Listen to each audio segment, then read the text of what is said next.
The time is 5:03. I hereby call the special meeting of the Ridgewood Board of Education to order. Ms. Murphy, can I have a roll call, please? Ms. Brogan. Mr. Mahmood. Here. Mr. Donnie. Here. Ms. Kwok. Here. Mr. Lembo. Here. Can everyone please stand and join me with the Pledge of Allegiance? To the flag of the United States of America, and to the republic for which it stands, one nation, under God, indivisible, with liberty and justice for all. Thank you. Pursuant to the Open Public Meetings Act, advance notice of this evening's meeting has been given to the Ridgewood News, the Bergen Record, and the clerk of the Village of Ridgewood. In addition, copies of this notice have been posted in the office of the board secretary and all of our school buildings. Dr. Fitz, I believe we have a student representative report. All right. Thank you very much, Mr. President. We do have a student representative group here from the Hawes School. Will the principal introduce the presentation for tonight? Good evening, all. My name is Shauna Stovall, and I'm the principal at Hawes Elementary School. And I very proudly present my principal's advisory committee to you this evening to present a little bit about Hawes School.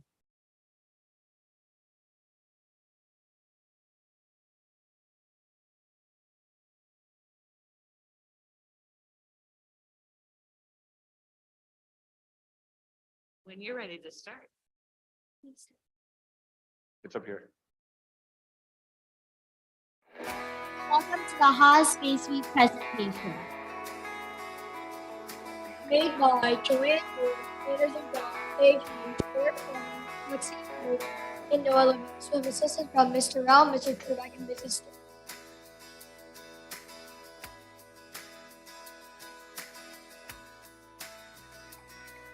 For us, Space Week is the most amusing time of the year. In Space Week, all grades have an amazing time. Each grade has a theme. We will show what each grade does in the next slides. During Space Week, kindergartners get to learn about the sun, moon, gravity, and shadows. First graders get to learn about all the planets in our solar system, and the students get to make crafts about them. In second grade, the students learn a lot about space. They focus on Mars, Roman numerals, and famous astronauts. The children go on missions in the gym. During Space Week, teachers help make climbing ropes, job stations, and monkey bars. The gym is supposed to represent the moon. Second grade is not the only grade that gets to do missions in the Haas gym. Third graders actually get to do more missions in their classrooms too. The children can also learn about space colonies. In fourth grade, the students learn about how travel works in space. Their mission is to design and build a spacecraft that can take people from Earth to Mars. Teachers grade the students' creations after a week of building and give them a check. Being the highest grade in the school, the fifth graders get to have the most challenging mission of all. They go on a field trip to Bueller Space Center in the BCC campus and do a space simulation. The children get to do their jobs in mission control and the spacecraft as well. Now we will show what Space Week means to us.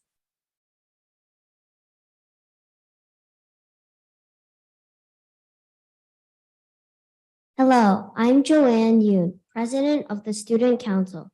I have been in Haas for 5 years and I've always waited for Space Week to come every year. Space Week is my favorite part of the year. To me, Space Week means a week of learning all space with fun activities and also a time where you can form more friendships. In fourth grade, I learned more about my classmate when I was in her group for the Space Week building project. My group and I had to be creative with our garden and other materials because we got over budget. In the end, we did really well. In fifth grade, my class went to Bueller Space Challenger Center. I was a communicator and my partner was Faith. I had really fun sending messages to the spacecraft or the mission control. Thank you. Hello, I'm Anderson Chung from the Haas Executive Council. I've been at Haas for 5 years and I've always been excited for Space Week every single year. My favorite part about Space Week is going to the Bueller Space Center. I loved going to the Bueller Space Center because it helped my whole class learn about teamwork. My favorite part about the mission was how the class got to learn about how well we could do when we worked together. In my opinion, the coolest thing about Space Week is only not only does one grade work with their grade, the whole school cooperates in a school project. This theory was to make a meteorite that had the answers to the main question of space week. Can craters change over time? Everyone in the school researched for a week to look for answers. I love the idea of Space Week. It is a unique part of Haas School that lets the school stand out, and it is a time for the whole school to see what we can do if we cooperate together. Thank you. Hello, my name is Paige Lee, and I am part of the Haas Executive Council as well. I'm a fifth grader, and this is my 6th year at Haas. Space Week is always the highlight of every year I've been at Haas since kindergarten. But my absolute favorite year of Space Week was when I was in 4th grade. As you saw in the slideshow, the 4th grade made a spacecraft out of recyclables in the classrooms. I had a great time doing my job in creating the spacecraft. I think I learned about the importance of teamwork above all. Every year at Space Week, we get to learn something fun, unique, and exciting. Overall, Space Week is what makes Haas a unique and fun learning environment. Thank you. Hello, I'm Garrett Fleming. I am part of the executive branch. Haas Space Week for me is a wonderful experience. I love how each grade level gets to do their own activity and have fun. It is for sure the #1 thing that sticks out at our school. My favorite part was designing craters and learning about how they change over time. I have been at Haas for 3 years and have even more time to enjoy. Thanks for listening. Hello, my name is Maxine He, and I'm one of the nominations for President of the Student Council. I just joined the Haas community in 4th grade, and I had a lot of fun during my first Space Week. Most of all, what Space Week means to me is just having fun no matter what happens. Like when my class and I went to Bueller Challenger Center, I got the role of communication officer with Anderson as my partner. I made a few mistakes, but I managed to have fun. Thank you. Hello, my name is Noah Vitas. I've been at Hall School for 6 years, and every year I look forward to Space Week. Every year I learned the valuable asset of teamwork, especially in 2nd grade when I went on a space mission. I had to organize with my classmates to complete my mission to go to Mars. In Space Week, I learned a lot of extra and exciting things about space while always having a good amount of fun. That is something I like about Space Week. For example, in 5th grade, I learned what working in a spaceship is like. For instance, I had the communications role. Whenever one of my classmates had made a discovery about something, I would have to relay all the information to the other person who had the communications role, which was a fun experience. Space Week always was fun for me, and I'm truly sad that I cannot have another Space Week. Every year, I had an amazing time doing space missions, working with my classmates, and learning about space. This is why Space Week, for me, is my favorite thing about Hall School. Thank you.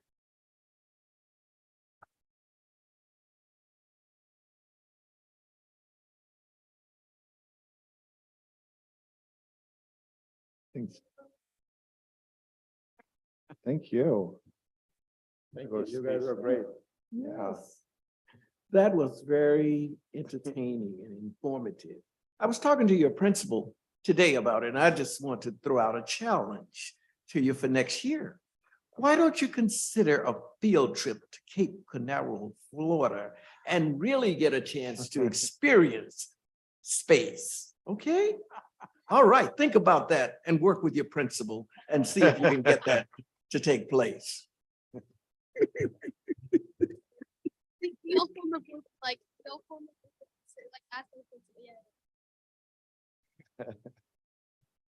Excellent, thank you. Great job.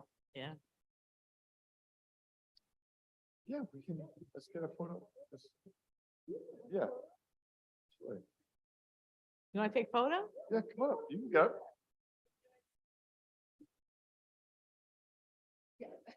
Yeah. Yeah.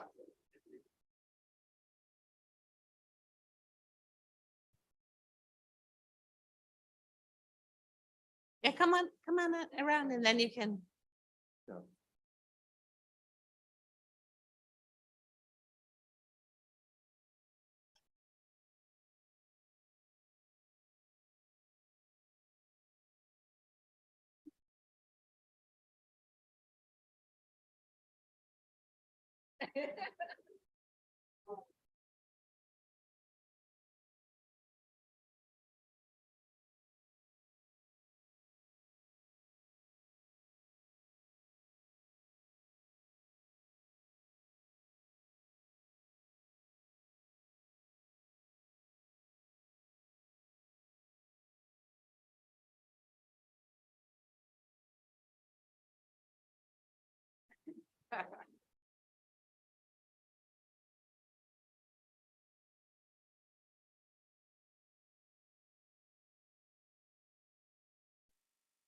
Thank you. Great job.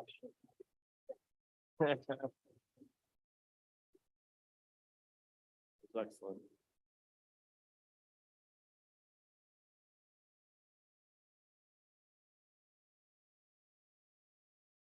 Okay, while we're just finishing up, we have our first public comments portion of the evening. If there's anybody in attendance that wishes to speak, please come to the podium. Make sure you state your name and address for the record. We'd love to hear from you. Also have quite a few callers on the line.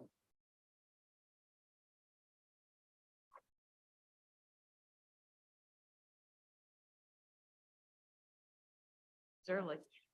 I know. I think people want to get to the presentation, I believe. I So think so. There's a lot of curiosity I happening. agree. Is there anybody in the audience that wants to talk though? I don't see anybody back there. All right. Perfect. I will close the public comment portion. We'll have a second one at the end of the meeting though. So if anybody wishes to have a comment, those speaking at home as well. Okay. We're going to close that and we're going to go right into our appointments. So first, I would like to make an amendment to amend the number 6 here. I'm going to read it. Right, I have to amend it first. So I'm going to make a motion to amend. I second it. Okay. So the amendment that I'm proposing is the Ridgewood Board of Education approves the appointment of Mark Schwartz as the superintendent of schools effective July 1st, 2023, or as soon as possible thereafter, but no later than August 1st, 2023 through June 30th, 2028, contract as approved by the interim executive county superintendent as required by law. That's, we have to vote on So I move. or do we just, You don't want to move it? I do, but I have to amend it, and now we have to Oh, vote on okay. that, and then we vote. Got it. Mr. Lemba, Yes. Ms. Quack, Yes. Mr. Donnie, Yes. Mr. Mahmood, Yes. Ms. Brogan. Yes. Now, So passed.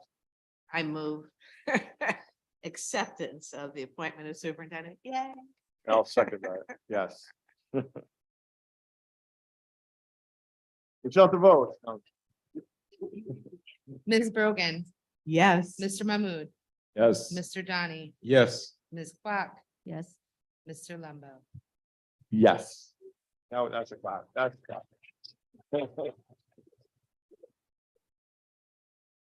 Does Mark want to say? Oh, yeah, let's just one more. Let's do, Yeah. we're gonna do the second one too. Just Oh, get them okay. both done. Let's, the first 0.7, I'm gonna hereby move that. I do not need to amend it. I move authorization for the incoming superintendent to be part of the search for the new business administrator. Do we need to amend it to June 30th or until he starts? No. No, so we didn't need to amend it, right? We're good. The indemnification part until if it's July 28th or July 29th. August 1st. Can amend it to include that, so you can add the same language. I mean, I You should realize that, definitely so do that. we can amend and then, Okay. so add that same language, Mhm. Mr. Lembo. So I'll move to amend 7 to The Ridgewood Board of Education hereby authorizes the incoming superintendent, Mark Schwartz, how am I gonna write this? Prior to his start, to participate in the search and hiring of a permanent business administrator, and shall indemnify him in accordance with the applicable New Jersey law for involvement in the search and hiring of a permanent business administrator and other district business as necessary for his transition. Okay, so I'm gonna second that then. Ms. Brogan, Yes. Mr. Mahmood, Yes. Mr. Donnie, Yes. Ms. Quack, Yes. Mr. Lumber. Yes. Now, Do we have to Yep. move it again? yes. Okay. And so we're certain now. Yeah. We're going to pass the amended authorization for the incoming superintendent to be part of the business administrative search and appointment. I'll second. Ms. Brogan, Yes. Mr. Mahmood, Yes. Mr. Donnie, Yes. Ms. Quack, Yes. and Mr. Lumber. Yes. And I would invite Mr. Schwartz to come up if you'd like to say a few words. Welcome.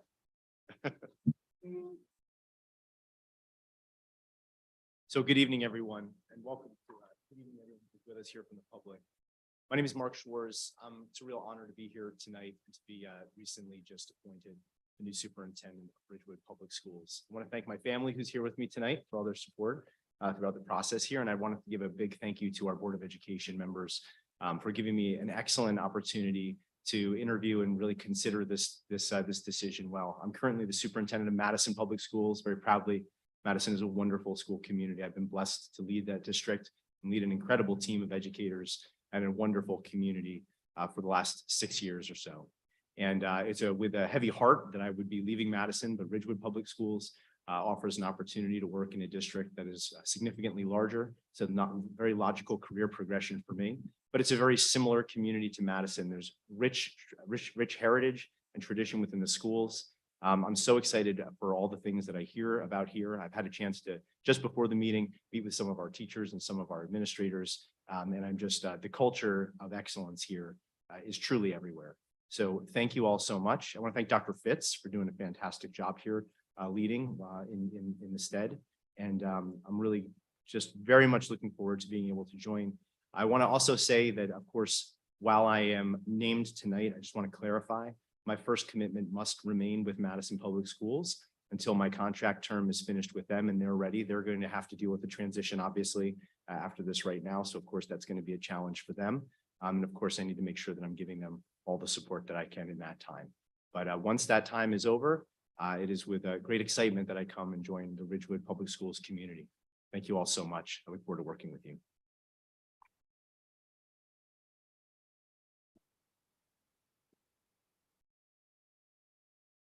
Thank you. We've been able to get to know him over the past couple of days, and we were very excited to have you. We're very excited. Thank you so much. So we look forward to it. I just want to say that Hazard Young and Atia did an excellent job of bringing us, candidates for this district.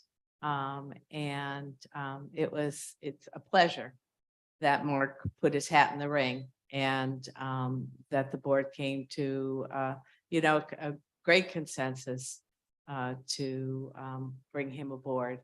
And you follow in great steps of, you fill the shoes of superintendents of the past who have done stellar jobs, and we highly expect that will be the case with you too. So really, thank you for taking this opportunity. And I look forward to, and I'm sure the rest of the board does too, of working with you come June or July or August, whenever that happens. So thank you. Excellent. Okay. Dr. Fitz, you're up. Thank you, Mr. President. We'll continue with our agenda. For tonight, I have another presentation. FKA Architects are here with us, and they will explain and tell us about the projects that we are participating with them on. Hello.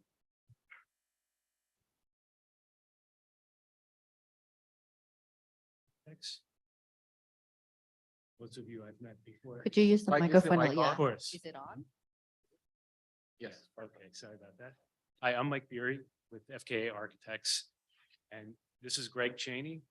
Yes, I'm Greg Cheney with Premier Engineering Group.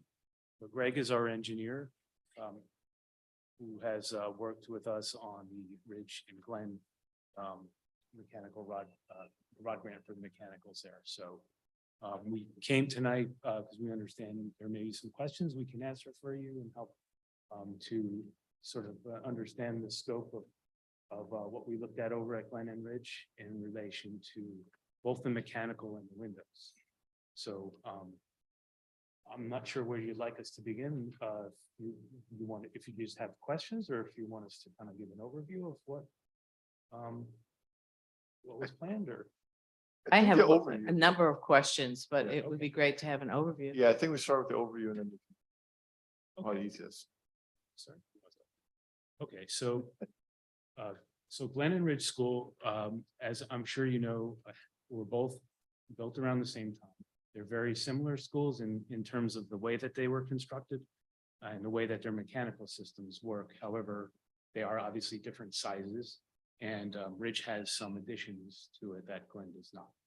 So as you may know, both schools are serviced by a large air handling unit that provides air, heat and air into the classrooms via the air handler and underground ductwork throughout the facility.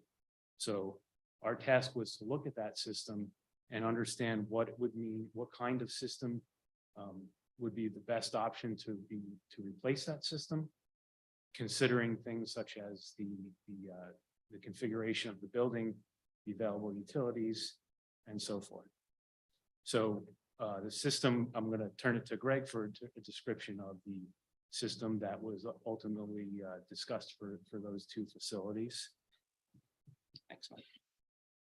So in the school, we looked at a couple different options for a couple different areas. So you have the large spaces such as the multipurpose rooms and media centers and stuff like that that aren't already handled by rooftop systems. And we'd be looking to put a rooftop in or rooftop units in to serve those systems. That provides a very strong heating and air conditioning and dehumidification capability for those spaces, and is able to handle the wide range of occupancy you may have, from 20 kids in a gym class to a couple hundred parents for some sort of meeting or recital or something. For the classrooms, the recommendation that we're making is that we go with a dedicated outdoor air system, which is also a certain type of a rooftop system that's going to be 100% outside air, and it will provide conditioned air. So in the winter, it'll be heated up to around 65 degrees. It's going to be called neutral air. And in the summer, it will be cooled down initially in the unit to about 45 degrees to really take the moisture out, and then reheated back up to about 65 degrees to provide, again, neutral air into the space. That heating is not extra utilities. That heating comes from a secondary refrigeration coil in the unit. So it takes the hot gas from the expansion of the initial cooling and runs it through a second coil to reheat the air, and is actually what the energy code requires if you wanted to do this sort of reheat dehumidification. Then in the classroom, so that'll provide the outside air component to get us the ventilation requirements. We're looking at ductwork, which is going to be much smaller. A typical classroom, you might see the need for 1,000 or 1,250 or 1,500 CFM of total air if you're using a different type of unit, whether it be a univentilator or a rooftop unit, for any individual classroom to provide your heating and cooling along with your ventilation. In this case, now we're only providing the ventilation air, which typically will be in that 300 to 450 CFM. So it's much smaller ductwork that is required to get to the classrooms. And we have a couple different avenues that we're going to be looking at in detailed design and how to get it. Utilize potentially the corridor ceilings, above the corridor ceilings if there's space available, which we've not been able to check yet. We'll just a quick walkthrough, or we'll be running along the roof and dropping into the corridors and making some soffits as necessary, and then just putting the air into the classrooms themselves. Then the temperature control within those units will be utilized by VRF, variable refrigerant volume system, which is also a DX, direct expansion type system, similar to a home heat pump, a little bit more robust than a home heat pump and a little bit more variable. So that will give us a very strong temperature control for both heating and cooling as we're looking for. It will also allow us to modulate the temperatures to be very even as opposed to what some of the schools you see in ventilators, it's very hot, then you get cold air and then hot air, then cold air, because it can only be on off, similar to maybe a home air conditioning system. The VRF system will modulate the refrigerant control to give you a steady temperature, so you have a nice, even, steady room temperature that adjusts as the load adjusts in the room. So that's kind of the overview of what we're looking at. So as a part of that, we did look at the electric service for the building because it's an electric system. We had figured that both schools would need an electric service upgrade to implement this program. And that was included with the estimates that we had prepared for the project.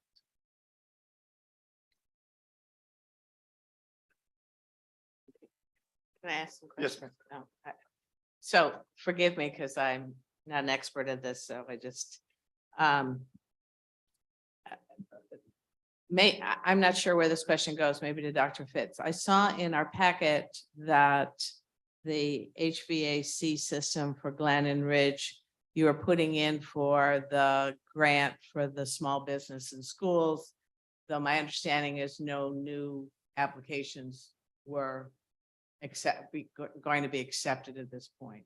I think that's also my question. So Mike, are you, I think originally we were talking about the clean energy grant, and then we have not talked, but at the board level, we saw online that grant was full and they were not accepting more applications. At the last meeting, we had the agenda item to submit ROD grant application, but now we have switched back to clean energy. Yes. So which one are we submitting and what's the? The clean energy grant was closed, so it should be the ROD grant that was on the agenda. I know that was on the previous agenda. Yeah, but not today. That so. should be what yeah. grant.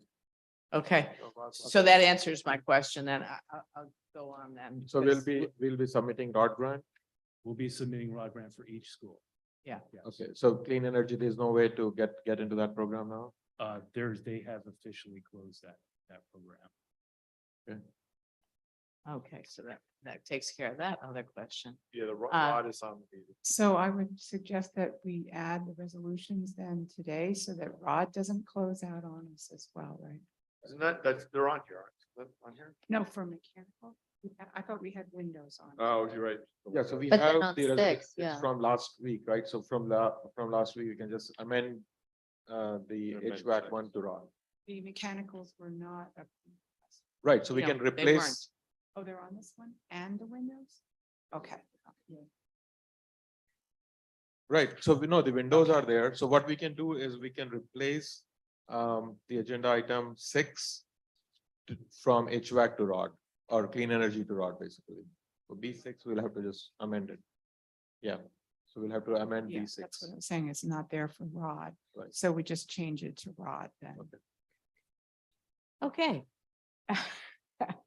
So there's no doubt about that Glen and Ridge need new systems. They are on life support. And I understand that there are no longer any parts. In 1959, these were state of the art. In 1960, they were probably no longer state of the art since, have you seen this in other schools? This particular kind of system? No, I have Yeah. not. I think that Ridgewood was first up on those, and then that's it. So on the, is it DOEs, DOEs? Okay, systems, are these heat pumps on the rooftops or the heat pump is in the room itself, in the classroom itself?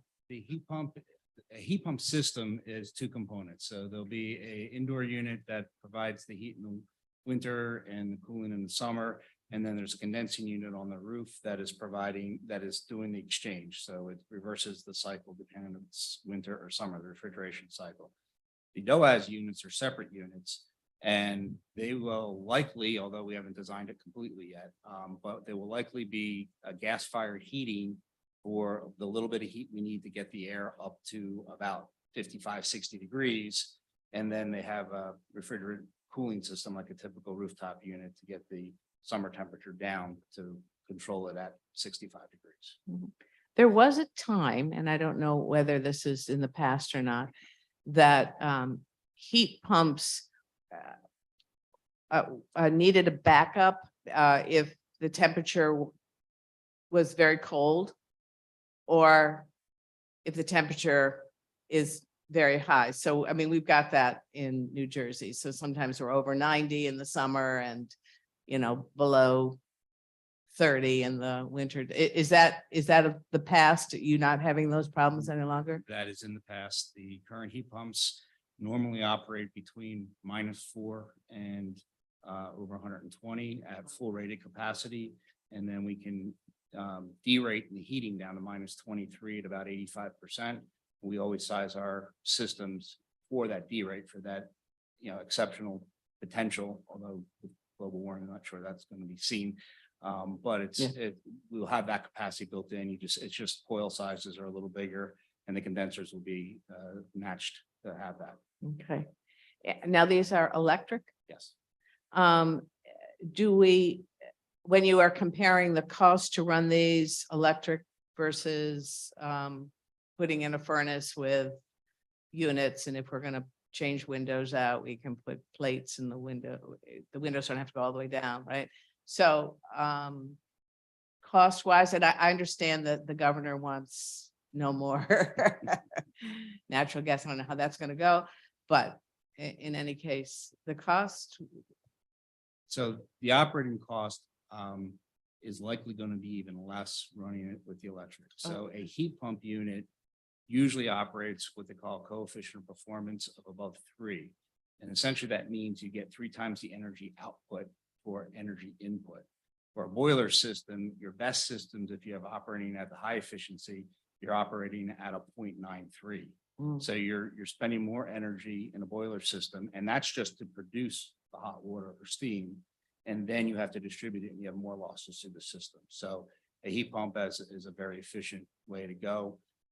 Yes, there is a decarbonization aspect that the state will likely go to at some point, but it doesn't restrict you at this point to do that. If you wanted to look at unit ventilators, besides buying a boiler and buying the unit ventilators and buying the condensers for the cooling, you would also have to run piping throughout the entire school. So your first cost scenario is going to be extremely more expensive trying to do something other than a split system like we had proposed, whether it be a unit ventilator system or any other means of trying to use a boiler or gas-fired heating for that space. Okay. Do you anticipate this would have no issue with our ESIP grant, right? Because we're paying back our ESIP because our energy, through energy cost savings. So this would hopefully have more energy savings for us, right? Or Yeah, maybe I'm not or- an expert on how the ESIP? financials of the ESIPs work. Okay. I've been involved in a lot of them, but just on the design side. Okay. All right. Maybe we can just get some clarity on that. Would we need a generator? Since these are electric, would we also need a generator? I understand we need upgrades, though on Ridge, when we did that last edition, we did a electrical upgrade and we put it in the back of the building in a separate room, but maybe that's not sufficient to do. Yeah, in detail engineering, we'll evaluate that fully. Mhm. We'll also review the existing usage. That's the biggest part, is understanding what the existing usage is to determine a max demand for power, and then compare that to your incoming service. And at that point, we'll determine what electrical upgrades are needed, if any. Okay. And a generator do you think that's, It's no different than you have now because your existing systems cannot operate without electricity either. right? Okay. And neither would a boiler or anything else. So that's a different question that needs to be addressed, but it will definitely be additional cost. Can be done, Mhm. but there's no change. But we're not at any more risk than we are currently. Correct. Okay. And in a boiler scenario, you'd be at a slightly higher risk if it was a long-term power outage because you're not providing heat and you have water. Okay. So with our boiler buildings, and I'm not suggesting that's the way to go, but we have a backup. So we have 3 boilers in our, so if a boiler goes out and it's a really cold day, we still have 2 boilers going, which, and we rotate, as you know, these boilers. Mhm. So what's the backup for this if there is, or is there not, and is there a need? There can be backups put into the design. You could have multiple systems in a classroom so that one is operating and the other one, if the other one goes down. They're generally very reliable equipment in operation. And then the condensing systems, it'll be multiple condensers that have multiple circuits. So usually if anything goes down, only one circuit goes down, and it just affects overall capacity. It doesn't limit that system to any extent. Mhm. So there's not a need for a backup on that.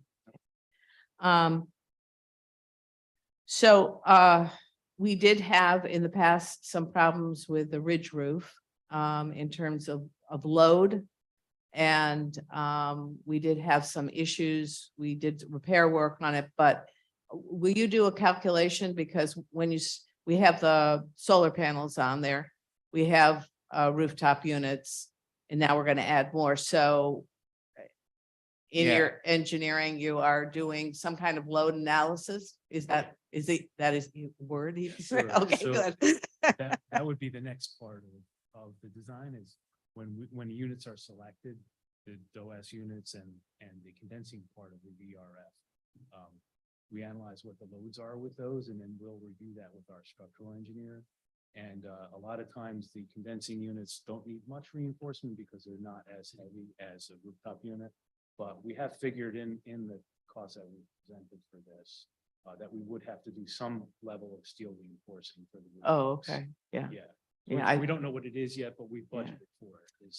Okay, because I know, I mean, I understand that Ridge has had some issues.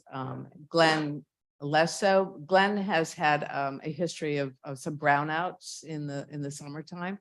And now we do have some solar panels on that roof as well. And that has improved the situation, but I suspect that if that's the case, that's not really our electrical system. It's really something out on the lines that come in. Correct. That's a utility issue. Yeah. What So will we- you do some backtracking on that to see? There's really not anything to check on that. That's just a function of what power is available from the utility. It is a very common occurrence in summer in some areas. Mhm. What would happen is all equipment has a range of voltages in which they operate. And if the power goes too low or too high, it'll trip out to protect itself so it doesn't overheat or get fried. The air conditioning systems within the classrooms, the VRF systems, they will automatically restart upon having proper voltage. The rooftop units are going to have to be manually reset, and that's a safety feature because it's the same shutdown sequence that might be used for other reasons of shutdown, and they want to make sure that someone's put eyes on the equipment before it restarts, because you don't want to automatically restart a $30,000 piece of equipment and damage it further. Right. So is there, I suspect there's some kind of, is there training for our Yes. maintenance? Yeah, okay. Yes. Let's see.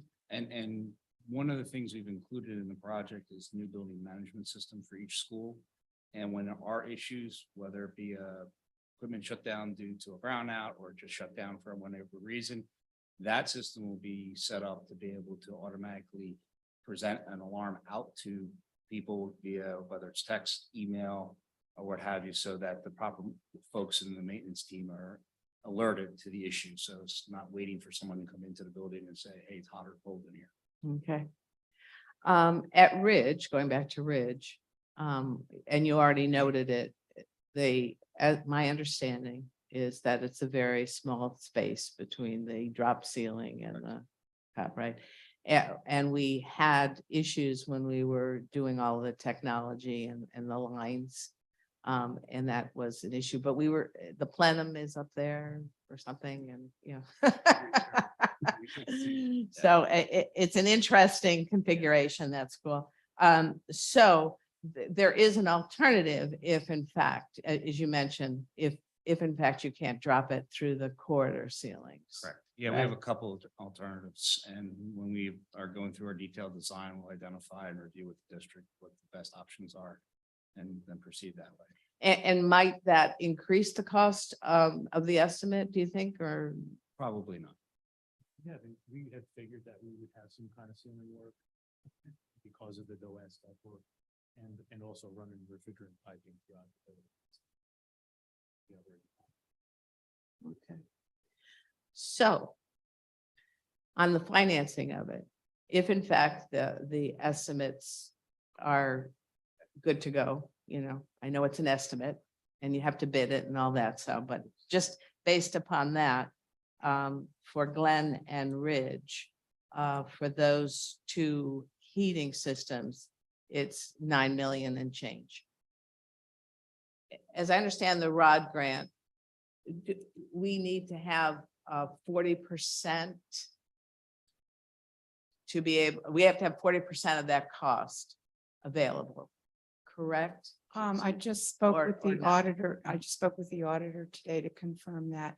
And because the acceptance or award of the ROD grant is not, we're not assured of that at this point, that we have to budget 100% of the costs, and it's actually a reimbursement of those costs.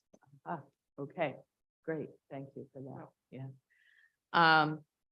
So, all right, so that takes care of that question. Now, on the agenda tonight, which might be you or might be Dr. Fitz, we have or might be you, Catherine. We have the ROD grants for the windows, but we don't have any data on that. We don't have an estimate that I have seen, but maybe you have brought it. We did prepare an estimate for the windows. Because the last estimate was from 2020. Right. Yeah. Should I? And I do have you, those. and can you describe the design? Sure. Okay. So the existing schools, just like the mechanicals, the windows are pretty much the same from school to school, with the exception of Ridge, which has some newer windows where the newer parts of the building are. But the original windows of the building are pretty much full height, floor to ceiling windows. It's all glass, and there's very little solid space in between other than the doors.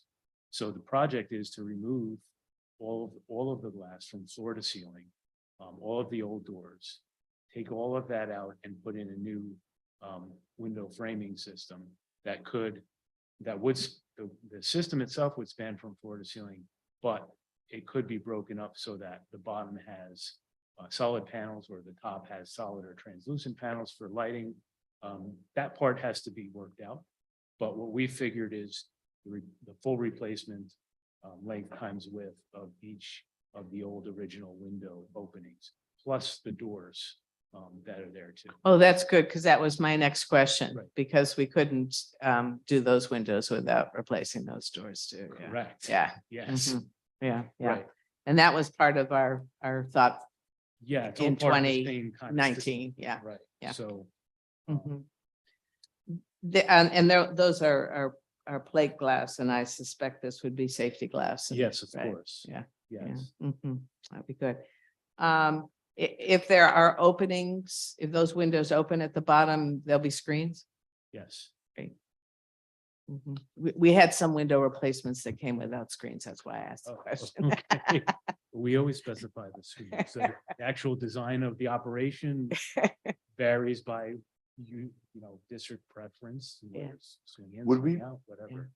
Would we be able to see like a rendering of the windows, just so what it would look like? I know I'm visualizing how you're saying it, but Yeah, I think when we get to that point, We like get to that point, designing just let what us what know, it yeah. actually looks like, we can take some photos of the existing facades Okay. and superimpose what the new windows might look on it. Maybe even give you a couple options on what you might like. perfect. Thank you. That'd be good. That'd be good.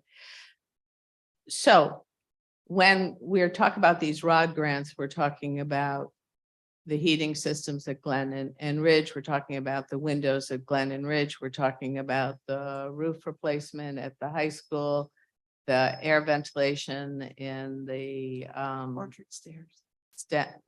Orchard stairs, but the STEM lab and wood shop.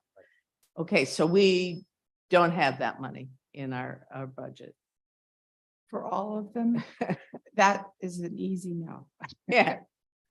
So But- do but you, now- when you apply, I know you're not guaranteed. Right. Do you bundle all these into one big ROD grant or everything is separate? Everything is separate. All eight of the ROD grants are individual applications. We have to do it that way for two reasons. One is there has to be an application for each school, but also each scope of work is categorized differently by this program that the state has. It's prioritized differently. So every scope, like the windows has its own, mechanical has its own, the roof replacement at the science wing of the high school has its own.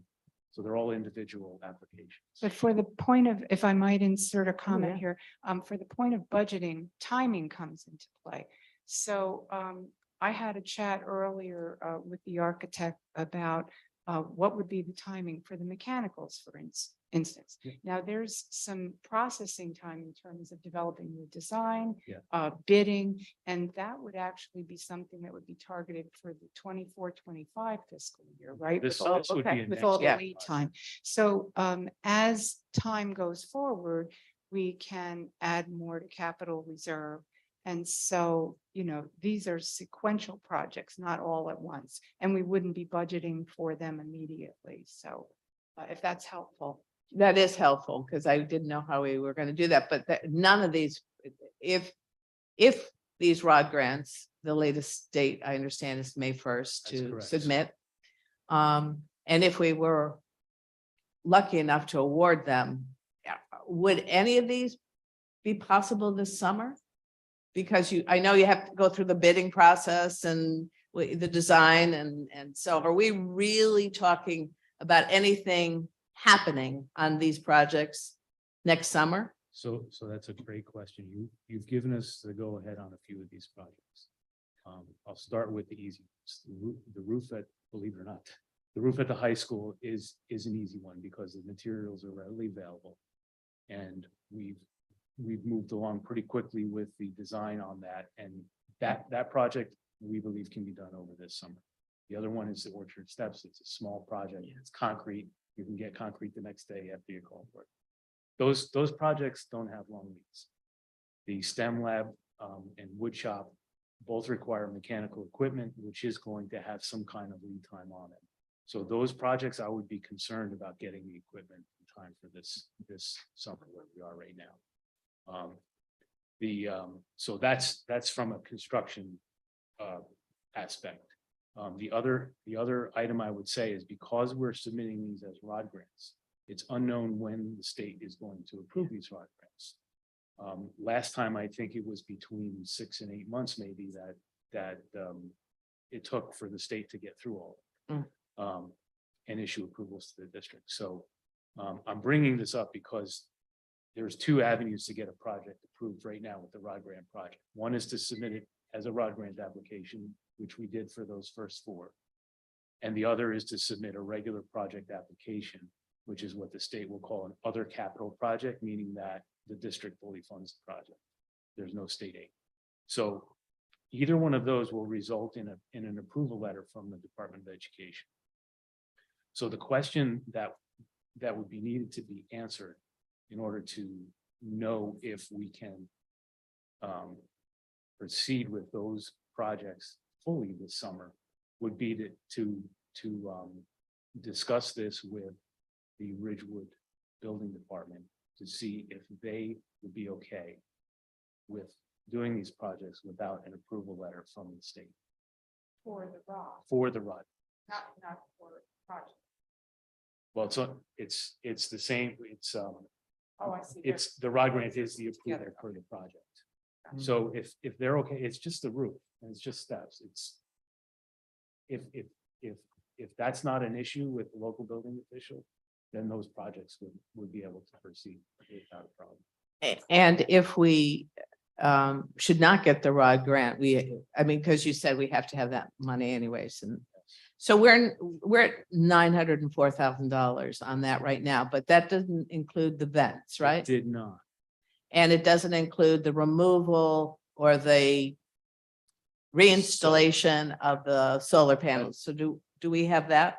Yeah, Now? the number, yeah. It's 1,180,000. Oh, it didn't go up that much. Yes. Is that with I the mean, margin? Sometimes there's a 10% margin.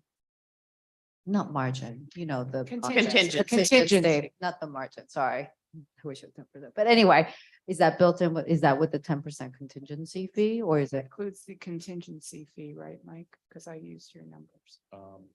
That's 1,194,000. 184. 184. Thank you.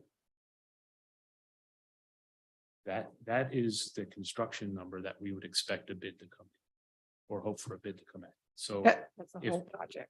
904 is the main roof. So my 904 is the main roof, and then there was another 205 exhaust fans. 205, 339 for the exhaust. And then the solar was Removals is 12,350. Reinstalls is 21,25. so 32,000 and change for the solar. Yeah. So Mike, can we move forward on these projects, these stairs for Orchard and a roof project? If building department gives us an approval, while we have submitted the ROD grant application and without having the approval of ROD grant, but still anticipate that later, like will they give us the money back if, or that grant money back if we have already spent it and without their approval, or? do we Like, have can to- you retroactively go back and Right. submit once you've already initiated the project Or or no, completed it? we'll be submitting before we initiate the project. But we'll be Oh, right. starting the project before approval, because we have to do that anyway. Right. Right. We have to Right. do the project anyway. We are just hoping that if we can get the money, then it's good to have. Absolutely. So they don't ask us to wait until the approval to start the Oh, I project. see what you're asking is if we start the have to projects fully fund before, but we'll get the award after because they take longer to process the application. Right. Right. So We just won't know when we start whether we're getting the reimbursement or not. Okay. That's all. But Ms. Davenport, you said that you have to show on all of these projects, which are significant when you total everything up, that it has to be budgeted. When you mean budgeted, it actually has to sit in the capital reserve account or just say, here's a total capacity. No, I didn't say we have to show that it's Okay. budgeted. No. So we It's a won't show- What I reimbursement said though. was that The we have to reimbursement. budget 100%. Right, that's what I mean. When Oh, when you okay. say budget 100%, what are we showing to, what's the good faith kind of, what's the documentation? Well, Do we whatever, need to? so the purpose of putting a capital project in the budget is because then you've already gotten voter approval for it and you can go forward. And so whatever we put in the budget process as a capital project, it would have to be budgeted at 100% of the estimated costs. So then we would have to put it in the capital reserve account because that's that's budgeted. For the In the next year. capital projects. Capital section of projects, the right? budget. Yeah, Next okay, year. exactly. But Okay, you'd- at you'd- 100%. You'd have to have money in your capital reserve to Right. move into your Yes. budget. It would be 100%. there at the ready. Right. So when we're looking at key projects for this summer, the ventilation was for the wood shop was put off a year. And my understanding is we really need the ventilation in the STEM lab because of our new equipment there. So the same, we do have monies, we've like 3.7 in capital. So in fact, if that's the case, we could move forward on those projects and wait to see if ROD grants it. We already know that those, the heating systems, HVA systems for Ridge and Glen can't be done this summer. Correct. And windows need work on that too. So we do have the money to do the 4 projects we've been talking about, the orchard, the ventilation in both. Yes. And the roof, right? Yes. Yeah. Okay. So going back to, you have estimates for the windows. Thank you. Where we I'm started. sorry, I might be all over the place. I was trying to put all my questions in together. Okay. So for Glen School, this is the hard construction cost, meaning what we would anticipate a bid to come in at. So for Glen School, the estimated cost of construction is $1,754,965. And that includes contingency, or is that just what you feel the bid would be, and then it would be a 10% on it, on that? So in all of these, we've included a scope contingency in the project because of unknowns. Thanks. So the Ridge window project, the estimated cost of construction for Ridge windows is $2,156,955.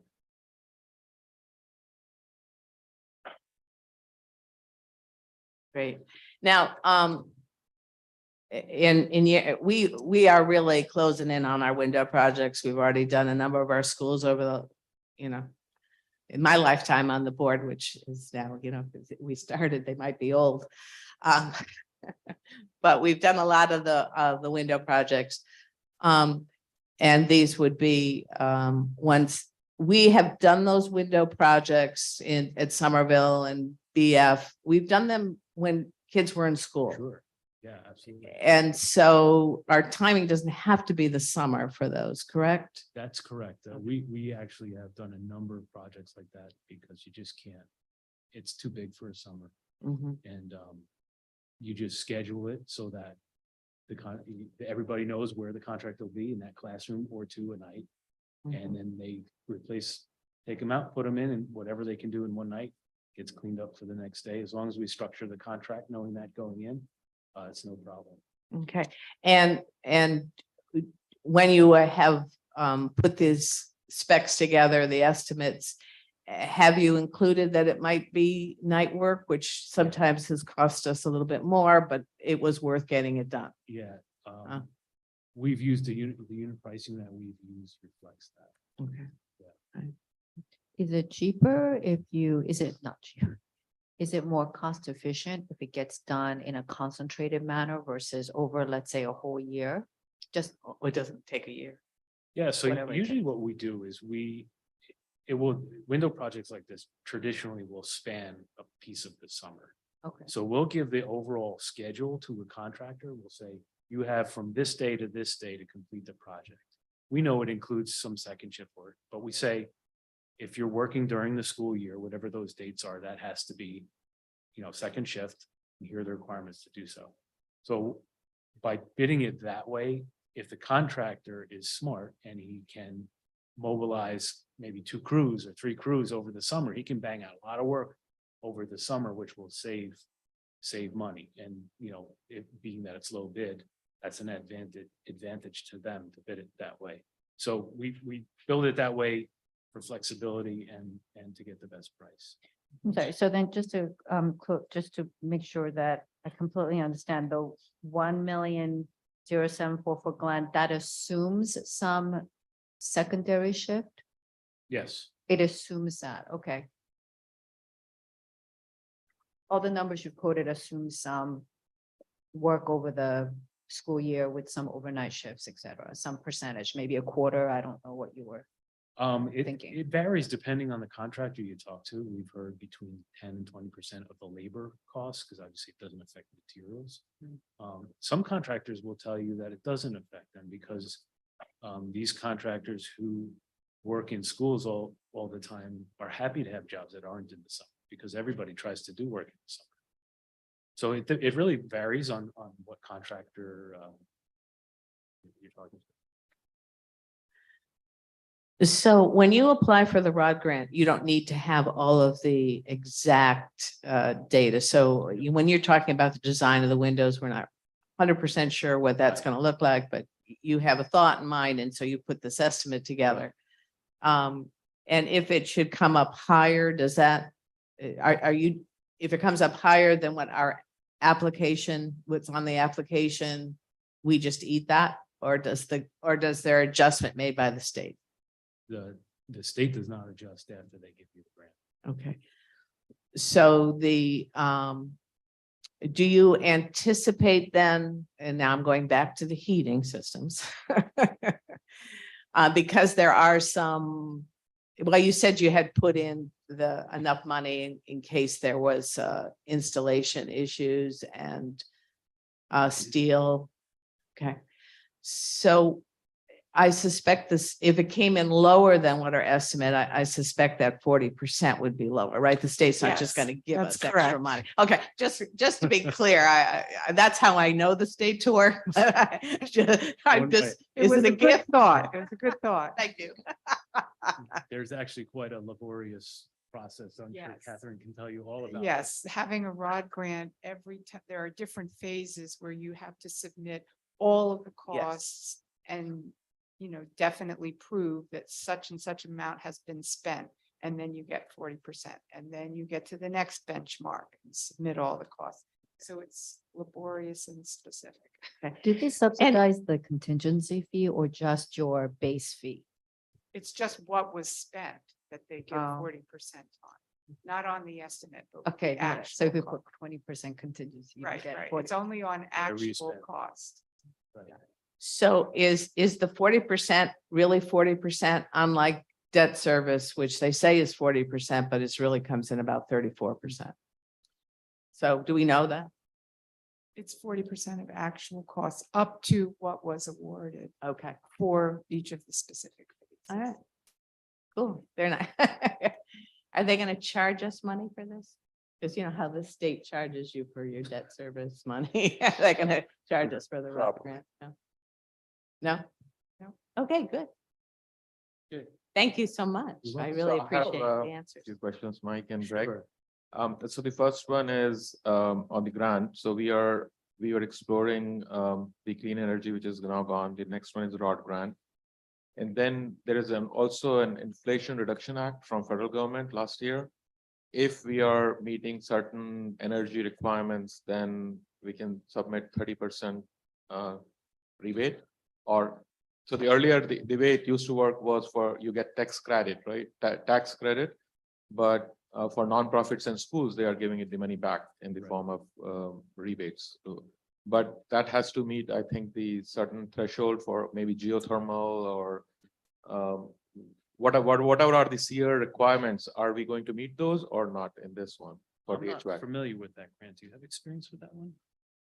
So, That's okay, something we can so it's look into. basically, if we are installing something that is really energy efficient, like a solar system, or buying a car, you can submit tax credit, right? So, but for that, to get that, you have to be paying taxes. Right. You can only get a tax credit if you are paying taxes. Of course. So in 2022, the Inflation Reduction Act was passed, and with that, nonprofits and schools can now submit. If we are installing solar panels, we can get. So if we spend 100,000 in solar panels, we can get $30,000 back from the government, from federal. So, but that has to, the bar for that energy efficiency is high. I think that we may have to go geothermal for that. And I think we are not doing that. We are doing the airborne, the heat pumps, right? So even in that case, if we are using prevailing wages, which most likely we are, we have to pay prevailing wages. So even for these multi splits, we can get, I think, about $5 per square foot as rebate back from the federal government. So we can explore that if we get, so that would be over the top of whatever we are getting from ROD grant. If we get approved for ROD grant, and if we don't have money in this year's budget, how many years do we have to find the money in capital budget and complete the project? That's a great question. I don't know if there's any. I've had ROD grants go for years and I've never really had anybody knocking on the door saying time's up. So I don't know if there is an exact answer to. That's been but my experience as well. Okay. Once the project is approved and awarded, then. And once the project is approved here, then I'm assuming we are done with the long range capital plan and we are done with the school approval. And if we have to find that money, we have to do these two projects, right? So if we cannot find the money in capital projects for just these two projects, if we want to go for a referendum, then the initial prep steps are already done for the SDA approval, or do we have to still do those approvals? So Like that would be the third I avenue would of say getting the money. part of it is probably done Right. from our point of view. I mean, for those two schools, depending on what else would get included, as you go down the road, you may need to update the cost estimates as for inflation and stuff like that. And depending on what else you might put in a referendum, there may be other things. If that- you open it up, then it will become a Pandora box. If you just keep it to the really needed projects. Right. What we really needed, we are submitting ROD grant. Yeah. If this does not, but we are trying to find, okay, what are the financing options? The first one is if we have money, whatever with this year, or we can budget from our capital. Focus those appropriations toward capital Right. reserve. And then if we don't, if it's still too big, then maybe if we go for a smaller targeted referendum, that, okay, we just need these two projects, they are needed. I think hopefully residents will support that. So that can be our path. And for the roof, I think you already answered that the roof project and the science wing and the STEM lab and the wood shop. We would not want to wait for next summer for that. So if we cannot get the parts this summer, if you can find the breaks like winter break or something. Yeah, I would agree with that 100%. So I think what we try to do is get whatever could be done in the summer, like for example, the wood shop dust collection unit will require a concrete pad and some site work outside. Maybe that stuff can be done over the summer. Okay. If we don't have the actual unit until after the summer, well, maybe that can happen on one of the holidays or after school or something. We could work out a schedule. Yeah, and we would stuff not like want to that. wait for a whole year for that because those are I agree. ventilation, both projects 100%. related to ventilation. I agree. Okay, so then for heating, I think, so for one of the reservations we have, and I'll give you my work example. So if we have some of the like big companies bidding IBMs and Accentures on a project, and if we pick those and if it fails, they don't blame us because if it fails, but if we pick a smaller company or if a new technology, and if that fails, so there's a hesitation. So that's a similar hesitation for some members that, okay, we are trying to completely change the technology, right? So the hot water system is proven. It has a track record for all these years, and that was part of our original referendum 2 years ago. And now we are saying, okay, we'll just completely go to a newer technology. And if it's successful, then it's great. But if it fails, because most school runs mostly in fall and spring, the winter time, not in July, August timeframe. So heating is the most important part.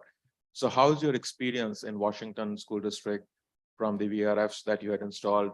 And will we be able to make a call to them and get their input on how it's going the VRFs there? Yeah, so I think you're referring to when we came for our interview.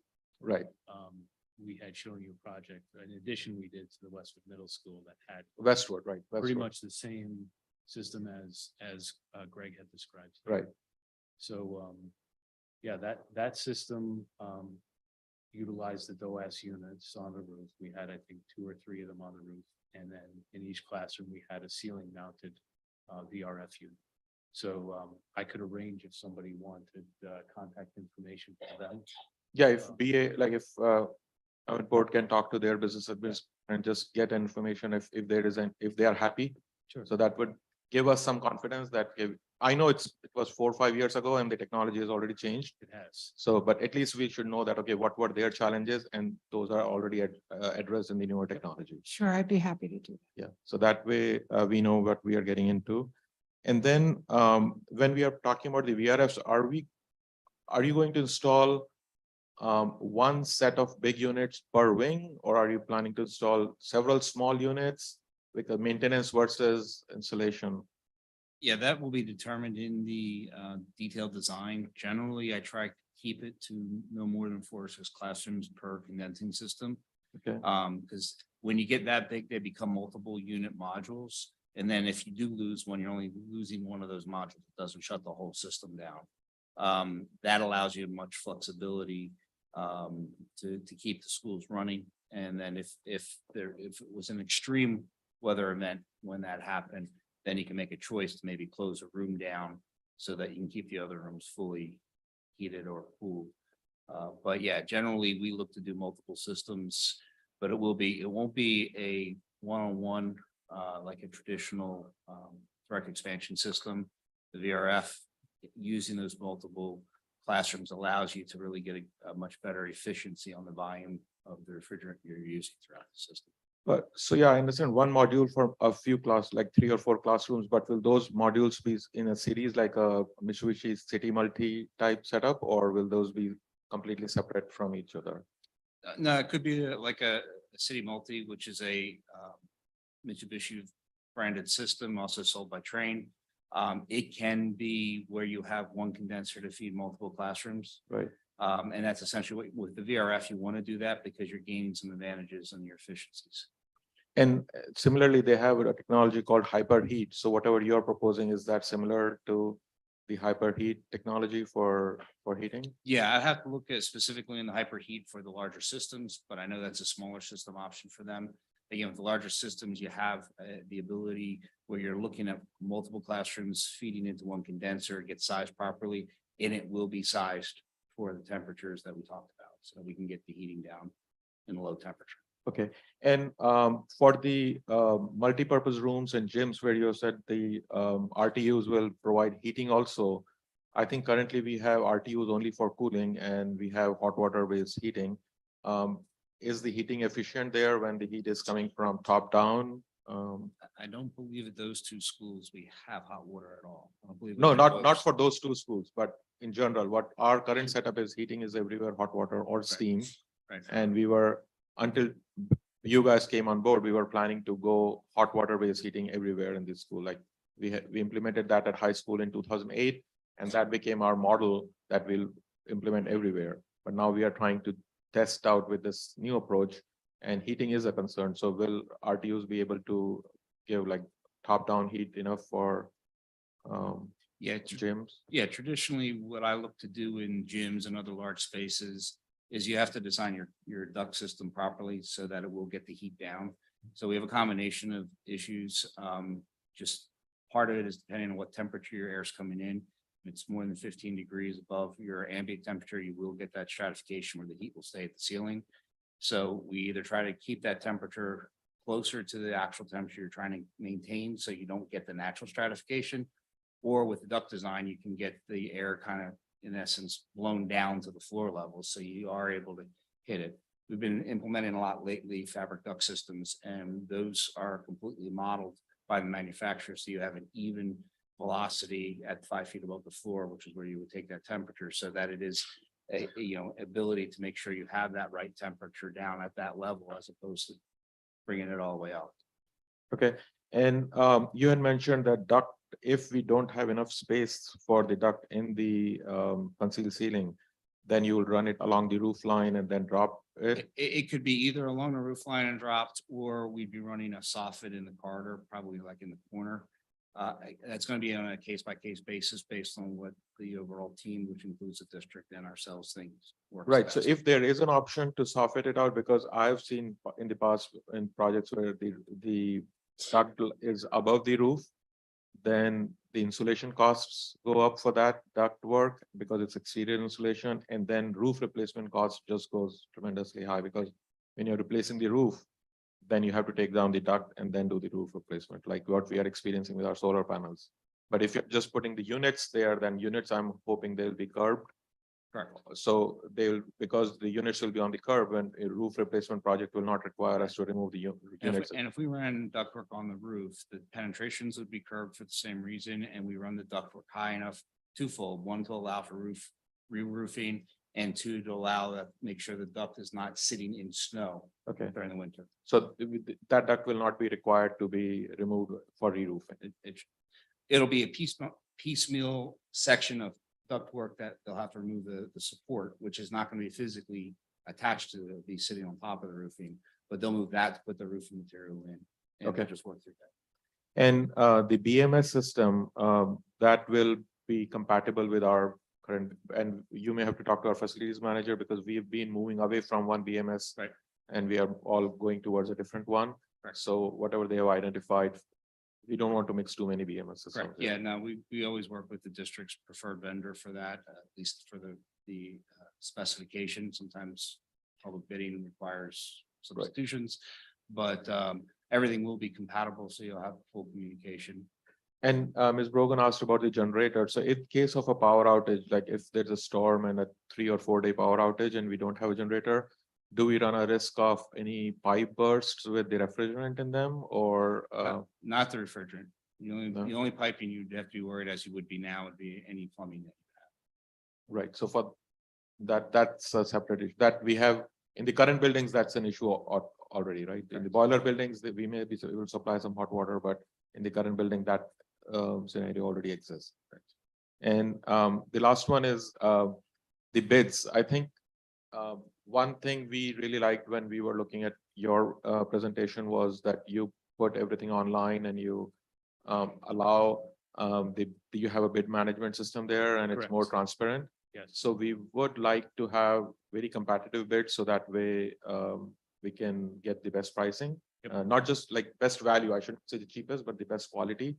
And if I've seen some of the bid requests that go out, they say that to obtain the electronic copy of the bid packet or to obtain the pen drive, contact the architect, and then there's $100 fee there. Right. So if it's an electronic version, and if you're not printing and nobody's have to be there to give like a big manual package, Right.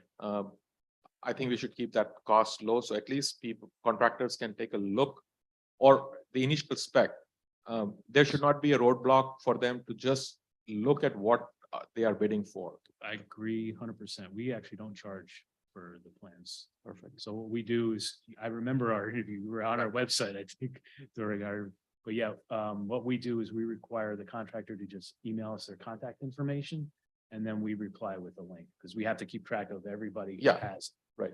Yeah, if it's like a minimal token amount, just to make sure it's a valid contractor, $10 or something. Right. But if somebody has to pay $100 just to see whether they want to bid on it or not, Not fair. I think that's not fair. I agree. So we don't want to get like the very low cost, not non-quality bids, but we also don't want to put a roadblock for somebody to just look at what the project is. Makes Perfect. sense. Thank you so much. Sure. I want to close the loop on this one because I wasn't sure. I just want to take notes.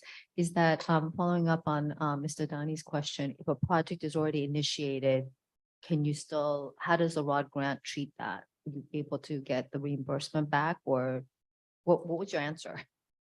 So you mean if you start the project? If you start the project before you have.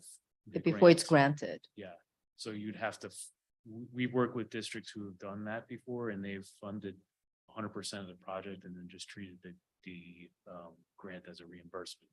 Oh, so it still doesn't prevent, it's not prejudicial in any way to have started the project No. before receiving permission from, not permission, the ROD grant grant. approval, because as long as you've gotten the local building department to Right. approve it, it has not impacted that process, the ROD permit. That Okay. has been our experience. Okay. Project would have to be in our long-range facility plan, right? Right. I think they are already in the plan. Yeah. The long-range plan already has. All of them? They already have them? Okay. I don't know if it has the stairs. But we have to check on that. We can check on it. Yeah. So I'm one of those board members who is a little bit worried about a system but I look at then I think back at the Glen and Ridge in 1959, state of the art, and here we are 60 years plus later. So would you say that the system that you're proposing for those schools is state of the art right now?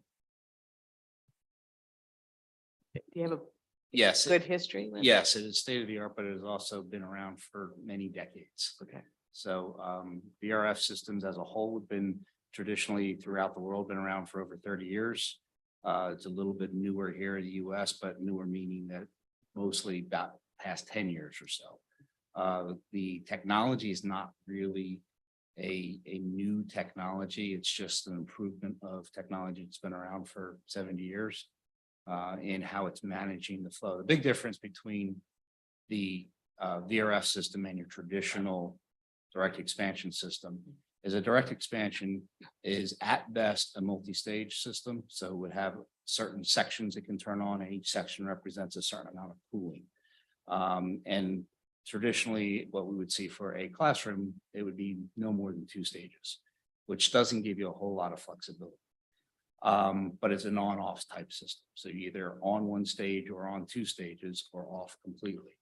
A VRF system actually modulates the amount of flow through the coil. It's a little bit different coil to allow all the technical stuff to work inside it, but it'll modulate that flow and actually has up to 2,000 component or steps that it can handle. So it's in essence, an infinite ability to modulate the flow based on what the actual temperatures are. So instead of having a hot and a cold and a hot and a cold, you'll have a very consistent discharge temperature out of the unit itself. Allowing for a better comfort level for our staff and students, right? Yeah, every classroom, they can modulate the temperature.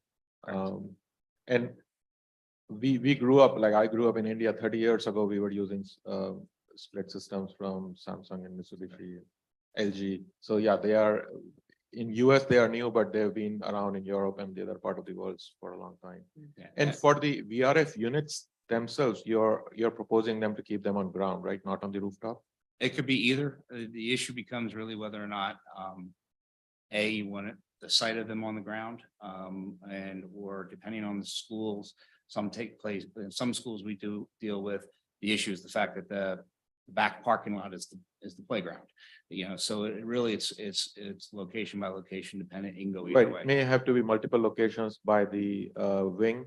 Like high school, we recently did a power project and there is a big power circuit, like the transformers and everything on the ground. Right. And I've seen a lot of, when I walk in my neighborhood now, people have the VRF on their wall and then they are hidden behind a bush. Right. So the smaller units are just attached to the wall or on the ground and then. These they're won't be hidden. wall mounted units. Right. These are going to be, Big one. bigger units, but much smaller than, let's say a traditional split system. The unit itself, a condensing unit could be, 20 to 30 tons of air conditioning capacity, which in just your traditional DX, that's a big box. Now it's a much smaller box. And yes, if you have the ground and you have the ability to put it on grade, and you have the ability to shield it either with fencing or trees, then we can do that as well. So Yeah, you'll have to make the call where the long-term maintenance costs of re-roofing should not become exponential. correct. And again, if it's on the roof, they'll be placed on equipment rails that will allow the roofer to work around it without having to take the equipment off. Thank you. Well, this was really helpful. Thank you so much for coming tonight, Dan. Really appreciate it.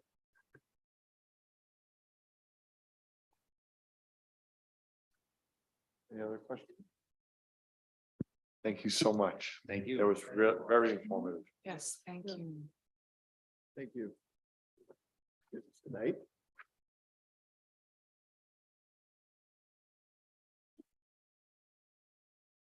For me to continue? Yes, sir. Let's do the on the consents. Thank you. I present to you consent items, regular and routine issue. Human resources. I move human resources. I'll second. Ms. Brogan? Yes. Mr. Mahmood? Yes. Mr. Donnie? Yes. Ms. Quack? Yes. Mr. Lembo? Yes. Finance, that's yours. Yep. The finance, I just want to change 6. I'll motion to amend 6. We're going to change that for the submission of the clean energy grant. I guess we're going to change that to a ROD grant.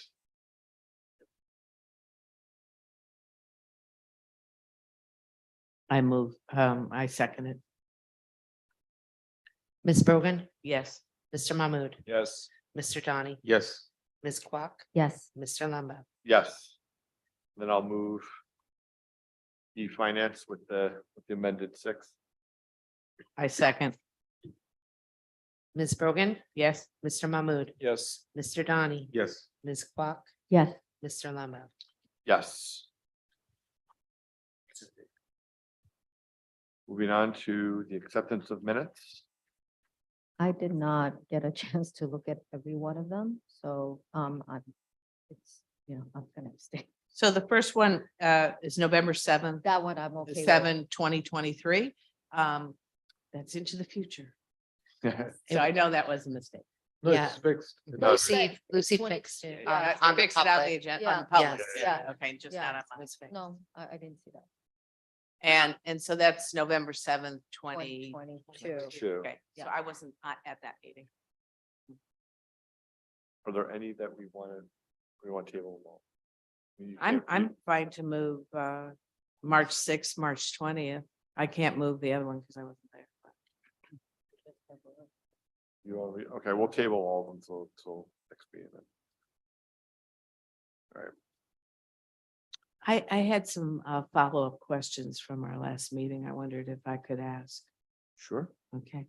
And I wanted just to Yeah, give sure. information. So Rob, when we were talking about the website, just checked on that and it's an annual contract. So just, as they're looking, as Christine is looking. But I wanted to follow up on, was there a follow-up on Jim Cosgrove's questions about facilities and our charges? There was over the last year, there've been some changes in the fees. So I just didn't want that to fall off the table. Agreed. Yeah, Dr. Fitz, that's a question for you. The basket.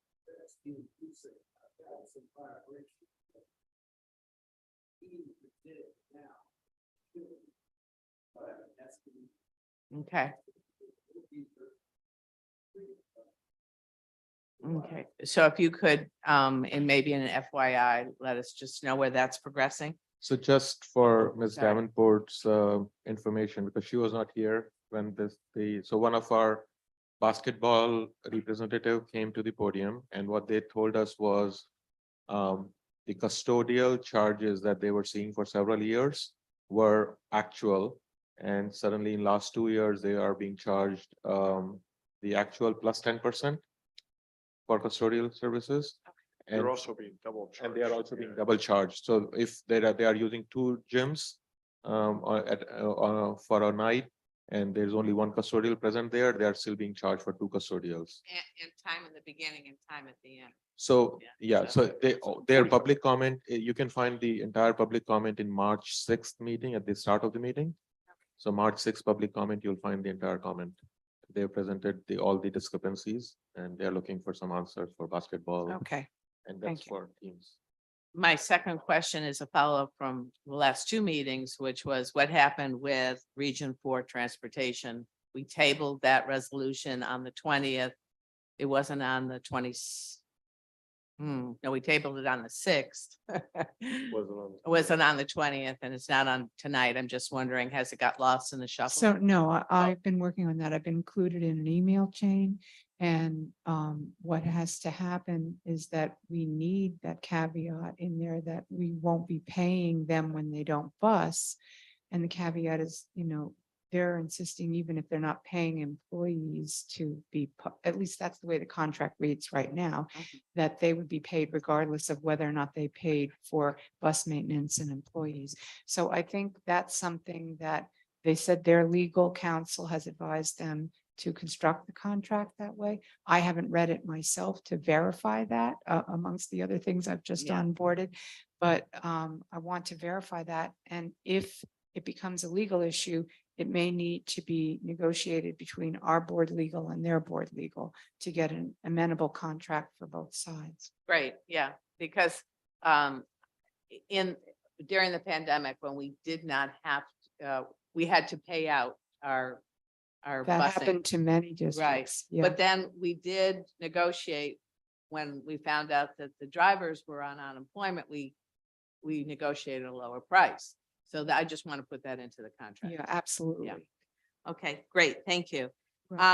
Did the bus bids go out for next year already? Because I know I heard they did and then I heard. they So didn't. we don't need to bid this year because this year represents a contract renewal. Scholastic is our main regular ed busing provider. And then D&M is one other one. And I know that the concern is that there's going to be a change in starting times at the Right. high school. I just spent a part of today going over all of that with the transportation.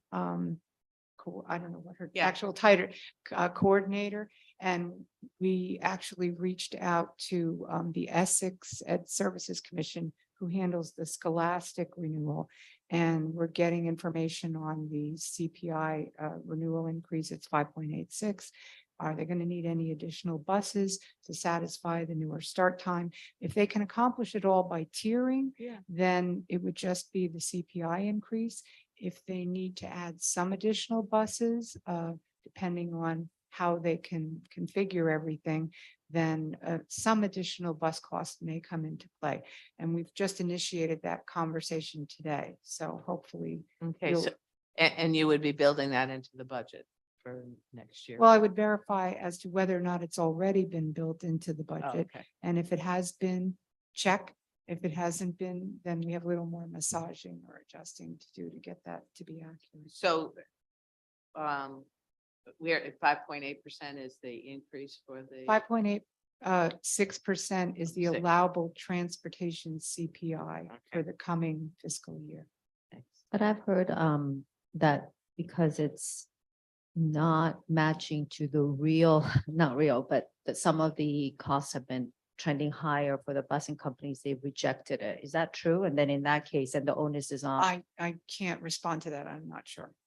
Okay, but in your experience, this is when the CPI has been assessed and that's what they have to adhere to, it's just they adhere to it. But if you haven't Yes. encountered a scenario where they rejected it, the busing company themselves find that increase unsatisfactory, so they've just decided no. Well, they don't have that option. to Got it. Just reject it. That's the limit of what they can increase.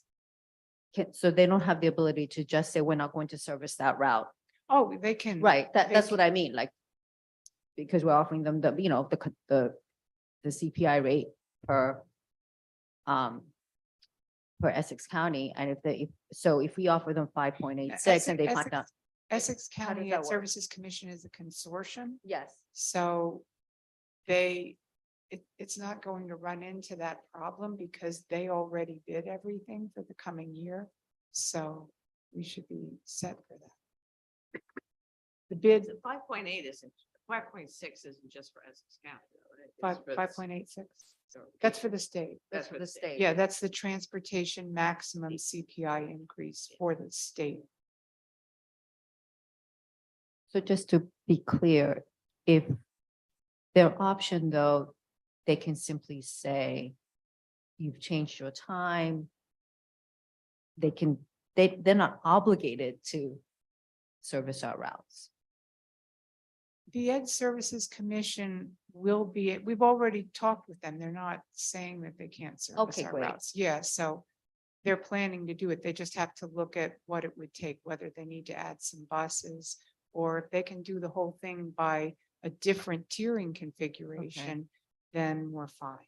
Okay, and so I think the last, in one of the early conversations about late start was, I believe there was 250,000 to place in the budget for the upcoming year, but I'm not sure where exactly which account it is, but that was an initial conversation, was to put that aside in anticipation of costs.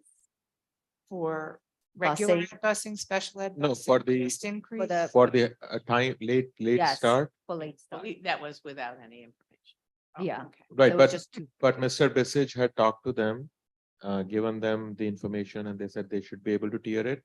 And there should be no impact other than CPI, but just for a backup, in case there's a change, he was planning to budget. Oh, 250. I see. Yeah, Okay, just I extra. understand. So, yeah, the expectation was that it would be zero cost, but if there is a cost, then he was planning to budget. We don't know the exact numbers, but he was planning to budget. up to Okay, then I'll look into that. But I did reach out to these Ed Services Commission today through Marie to confirm what they think their increases in costs will be. So we've started that discussion so that we may be able to get closer to the actual at this point.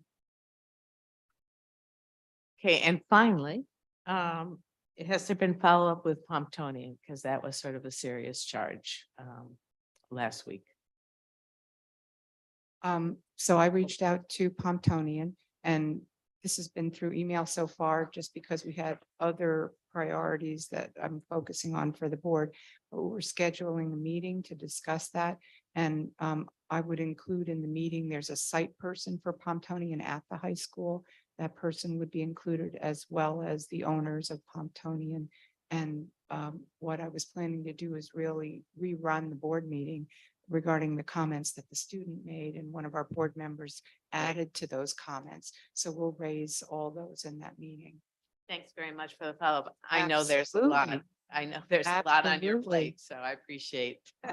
So far, I've been going down, checking the boxes. Yeah. I'm going to drop one at some point, I'm sure, but so far, so good. Thanks. You're welcome. Thanks. Thanks, Mike. Yep. Just want to have those loose ends. Okay. Anyone else? We have our second public comments portion of the evening. Well, no.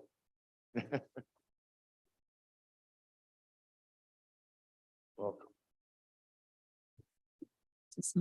Yes. Mary Romano McCallie, 181 Spencer Place. I'm here tonight as a resident and also as the president of the Federated Homeschool Association, simply to say welcome to Mr. Schwartz. And we are very, very excited to have you here in Ridgewood. And Federated is the board where all of the HSA presidents sit on. And I just want to let you know that we stand ready to assist you in any way that you need. So thank you so much for joining our family here in Ridgewood. And thank you also to the board. You have accomplished so much in these past couple of months, and your dedication and the energy that you bring to your jobs is understood and appreciated. And the same goes to Dr. Fitz and all the administrators here. So thank you all very much. Thank you.